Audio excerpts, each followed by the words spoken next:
کرام کے بیانات، اسلامک ویڈیوز اور دینی مسائل پوچھنے کے لیے ہمارے چینل کو سبسکرائب کریں اور بیل آئیکن کو بھی ضرور دبا دیں۔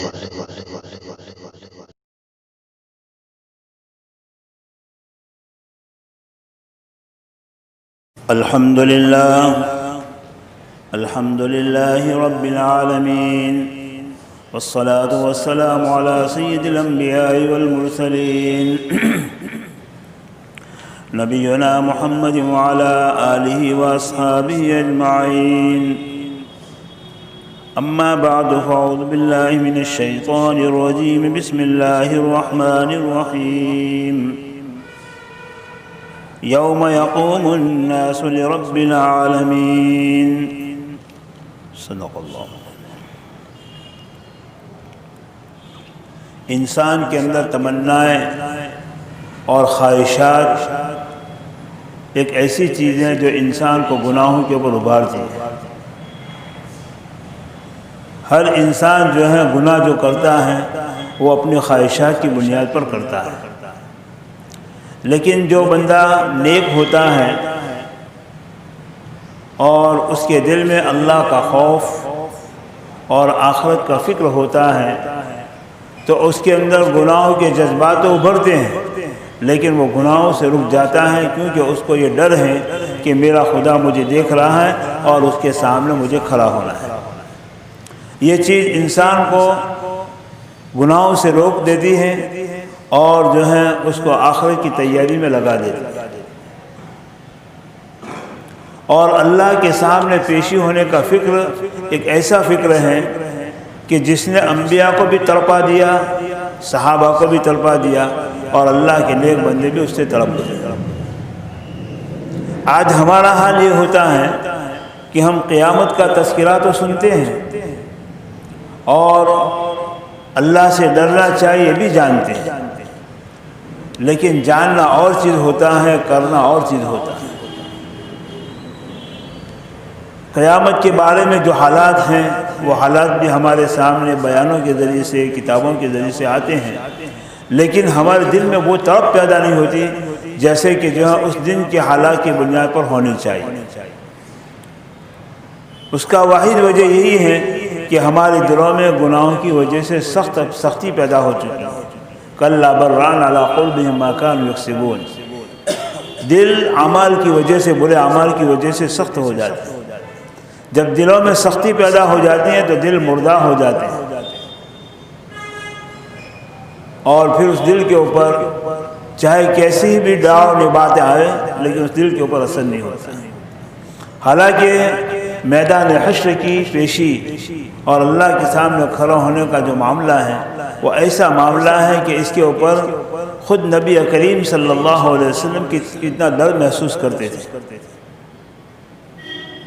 یہاں تک کہ بعض اوقات جب آخرت کا دھیان آپ کے سامنے آ جاتا تھا اور اللہ کے سامنے پیشی ہونے کا دھیان آتا تھا تو آپ کی زبان مبارک سے نکل جاتا تھا، رب محمد لم یخلق محمدا، یا لیت رب محمد لم یخلق محمدا، اے کاش کہ محمد کا رب محمد کو پیدا ہی نہ کرے۔ حالانکہ نبی کریم صلی اللہ علیہ وسلم کا مقام کیا ہے وہ تو آپ جانتے ہیں، کنت نبیا وآدم بین الماء والطین، ابھی تو آدم کا وجود بھی نہیں ہوا تھا، انسان کا وجود بھی نہیں ہوا تھا، اس وقت سے اللہ نے آپ کی نبوت کا فیصلہ کر دیا تھا۔ اور لولاک لما خلقت الافلاک، اگر جو نبی کریم صلی اللہ علیہ وسلم کو پیدا نہ کیا ہوتا تو زمین و آسمان کو اللہ پیدا نہ کرتا۔ آدم کی توبہ بھی قبول ہوئی تو نبی کریم صلی اللہ علیہ وسلم کے واسطے سے، تو اللہ نے آپ کو وہ مقام دیا۔ خلاصہ کلام یہ ہے کہ اللہ کے بعد اگر کسی کا مقام ہے تو نبی کریم صلی اللہ علیہ وسلم کا مقام۔ کفار مکہ اتنا ظلم کرتے تھے، اتنا ستاتے تھے، لیکن پھر بھی اللہ کا وعدہ کیا تھا، وَمَا كَانَ اللَّهُ لِيُعَذِّبَهُمْ وَأَنْتَ فِيهِمْ، جب تک آپ ان کے اندر موجود ہیں اللہ ان کو عذاب نہیں دے گا۔ یہ آپ کی کرامت، آپ کا معجزہ اور آپ کی شرافت تھی اللہ کے مقام، اللہ کے دربار میں، اتنا اونچا مقام۔ اور بعض اوقات نبی کریم صلی اللہ علیہ وسلم غم میں ہوتے تھے تو اللہ تعالیٰ دلاسا دینے کے لیے جبرائیل کو بھیجتے تھے۔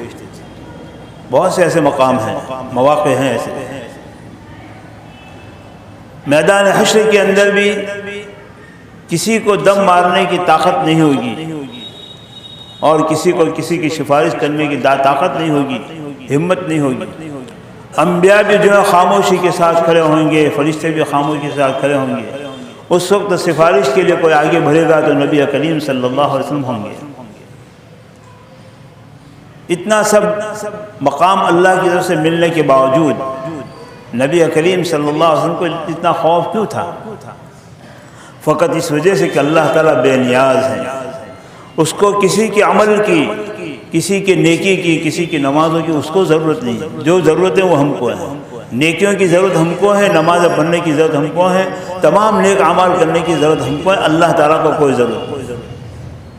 حدیث پاک میں آتا ہے جس کا خلاصہ یہ ہے کہ اگر تمام مخلوق ایک جگہ پر جمع ہو جائے اور یہ طے کر لے کہ ہمیں خدا کی ذرہ برابر نافرمانی نہیں کرنی ہے اور رات دن اللہ کی اطاعت و بندگی میں لگ جائے، پھر بھی خدا کی بادشاہت میں ایک ذرہ برابر زیادتی ہونے والی نہیں۔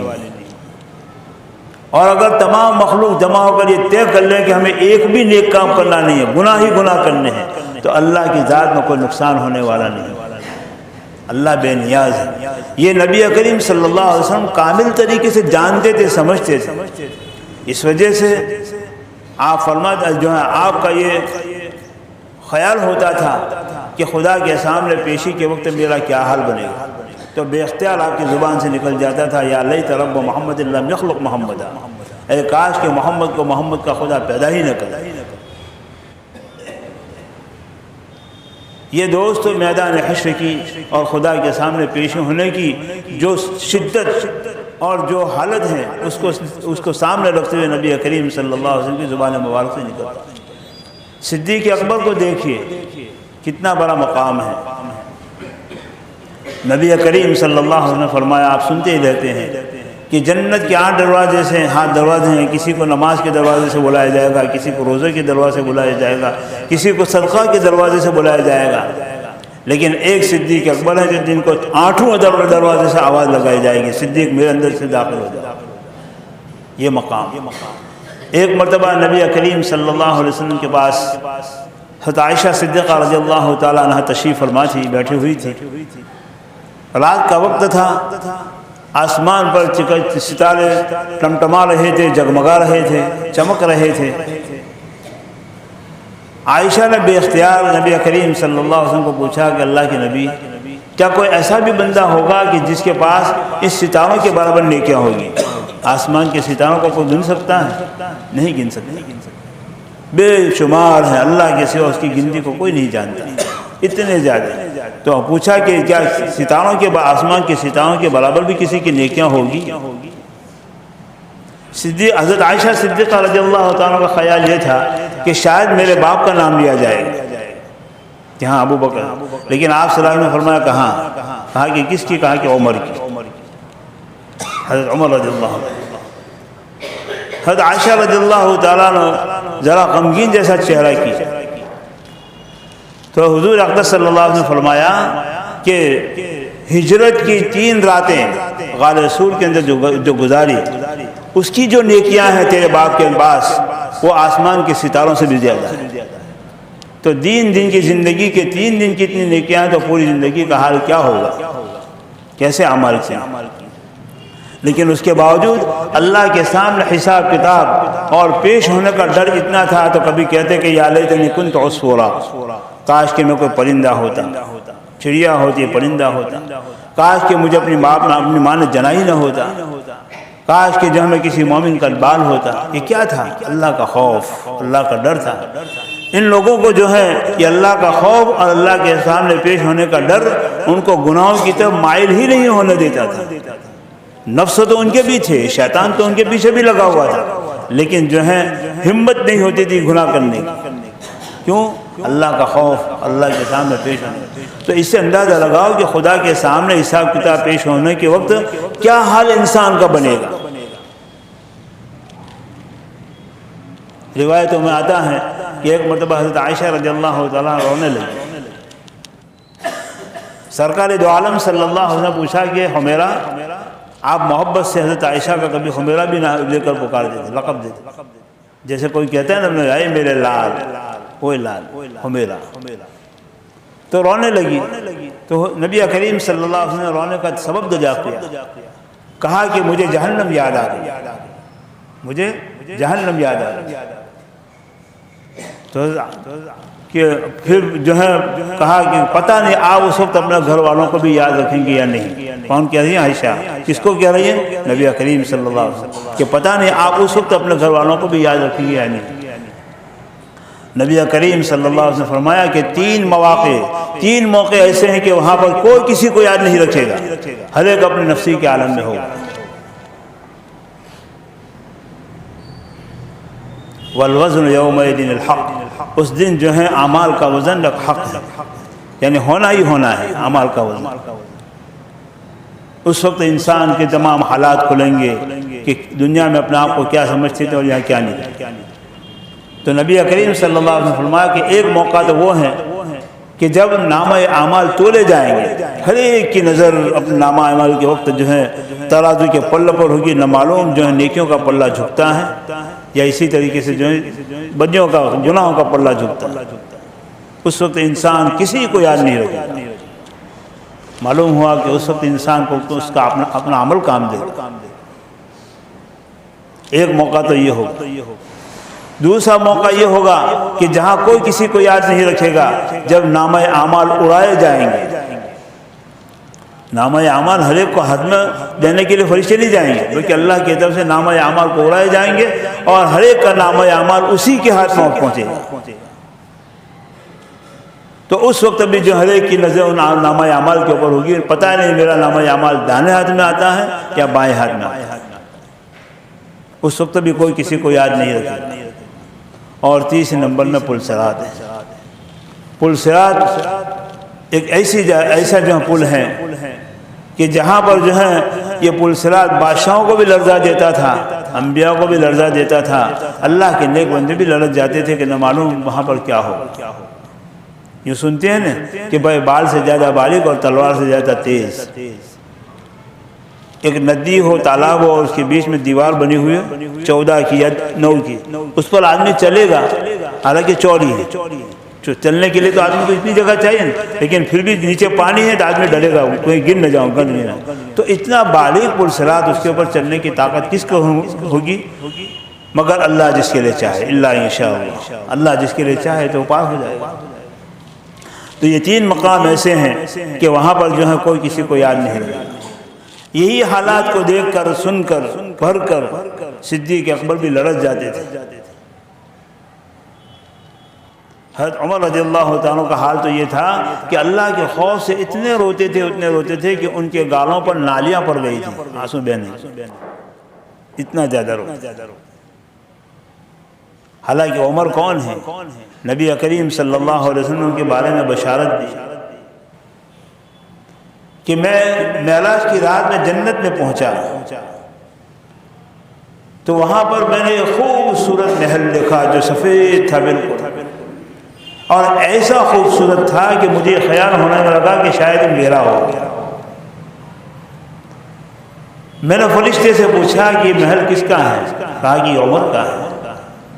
اتنا خوبصورت محل تھا کہ میرا جی چاہا کہ اندر جا کر اس کو دیکھوں، لیکن باہر حور جو ہے وضو کر رہی تھی تو مجھے غیرت آئی، تمہاری غیرت یاد آ گئی، اس لیے میں اندر نہیں گیا.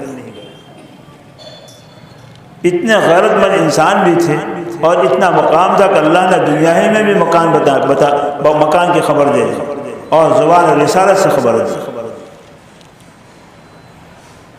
اور اتنا ہی نہیں، شیطان انسانوں کو بہکاتا ہے، انسان کے دلوں پر بیٹھتا ہے، انسان کے پیچھے لگتا ہے. اللہ نے اس کو دشمن کرا دیا، ان شیطان لکم عدو فاتخذوہ عدوا، شیطان تمہارا دشمن ہے لہذا اس کو اپنا دشمن سمجھو. لیکن نبی کریم صلی اللہ علیہ وسلم کیا فرمایا کہ عمر جس گلی سے گزرتے ہیں وہاں پر سے شیطان بھاگ جاتا ہے. وہ جو گناہوں کی طرف لے جانے والا ہے وہ بھی ان سے ڈرتا ہے.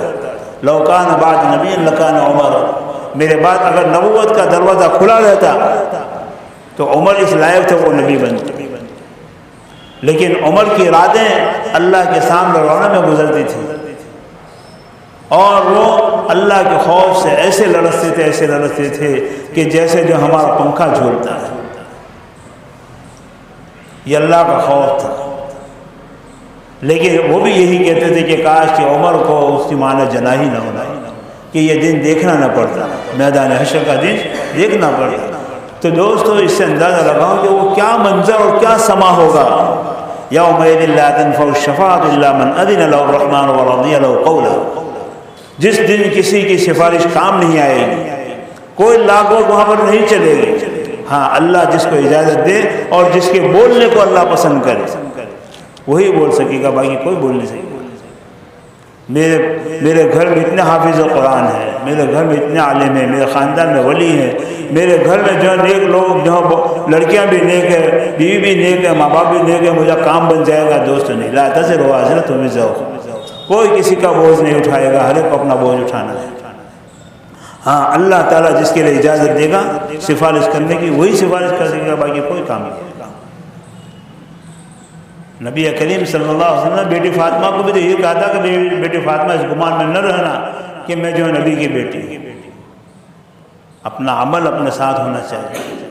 تو میدان حشر کا یہ حال، حضرت رابعہ بصریہ علیہ الرحمہ کتنی بڑی ولیہ گزری ہے، ہر ایک جانتے کہ رابعہ بصریہ بڑی ولیہ ہے، اور ایسی ولیہ تھی کہ ان کی پوری رات خدا کے سامنے روتے ہوئے گزرتی تھی،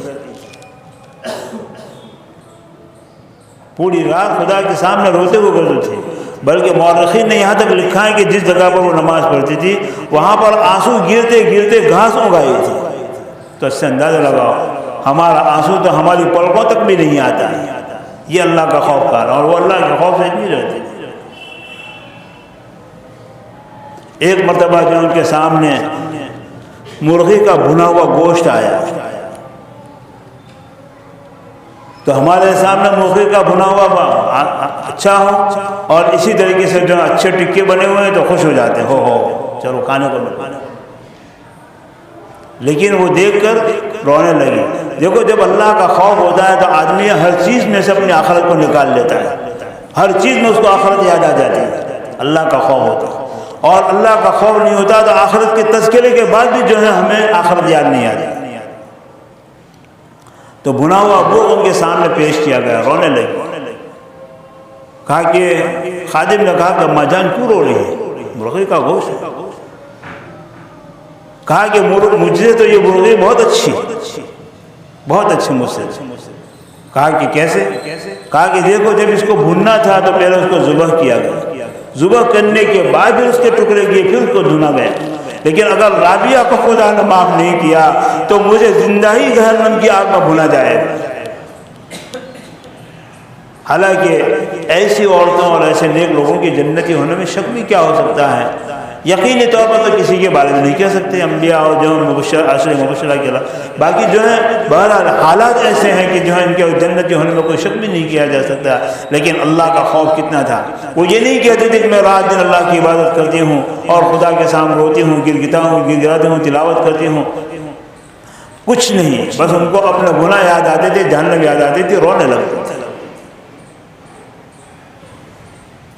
مالک ابن دینار رحمۃ اللہ علیہ جو بڑے زبردست ولی گزرے ہیں، جن کے واقعات ہم سنتے بھی رہتے ہیں، عجیب عجیب حالات ان کے پیش آتے تھے، اور ان کی توبہ کا واقعہ بھی عجیب ہے جس کو حضرت نے جو فضائل اعمال میں بھی لکھا ہے۔ ایک مرتبہ دھوپ میں کھڑے ہوئے اللہ کے سامنے مناجات کر رہے ہیں، دعا کر رہے ہیں، کسی نے جا کر قریب جا کر سنا تو وہ کہہ رہے ہیں کہ لیسأل الصادقین عن صدقہم، وہ قیامت کا دن ایسا ہوگا کہ سچوں سے بھی ان کی سچائی کے بارے میں پوچھا جائے گا۔ تو وہ کہہ رہے تھے کہ اللہ جب جس کو تو سچا کہہ رہا ہے ان سے بھی ان کی سچائی کے بارے میں سوال ہوگا تو ہم جھوٹوں کا کیا حال بنے گا، وہاں پر ہم جھوٹوں کا کیا حال بنے گا۔ یہ دوستوں میدان حشر کی فکر ان کو تڑپا دیتی تھی، اور اس کی وجہ سے وہ خدا کے سامنے اتنے روتے تھے۔